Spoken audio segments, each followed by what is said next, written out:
যার সঙ্গে যার মহব্বত তার সঙ্গে তার কিয়ামত হবে। ঠিক কিনা বলো মুসলমান? আপনার মহব্বত যদি হয় ইমানদার লোকের সঙ্গে, অবশ্যই আপনার মুখ দিয়ে আল্লাহ তাআলা বের করে দিবেন। আর খারাপ লোককে যদি আপনি নেতা মেনে নেন, আপনার মুখ থেকে সেটা কখনো উচ্চারিত হবে। এজন্য আমাদের মহব্বত, আমাদের ভালোবাসা সব হবে কার জন্য? আরো জোরে বলেন, কার জন্য?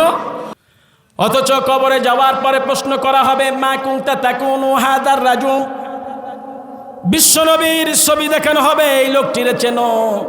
যদি ইমানদার হয়ে যায় বলে দিবে হাদা নবিয়ুনা মুহাম্মদ সাল্লাল্লাহু আলাইহি ওয়াসাল্লাম। বেঈমান হলে বলবে হাই আতালা আদরি, আমি চিনি না ইনিকে, আমি জানি না ইনিকে, আমি বলতে পারবো না ইনিকে। কিংবা বলে দিবে এটা আমার অমুক নেতা কাউয়া কাদের, কিংবা বলবে মমতাজ, ওই যে ভস্তা নষ্টা মেয়ে স্টেজের দুলিয়ে মানুষের মনোরঞ্জন করে কিছু টাকা উপার্জন করত।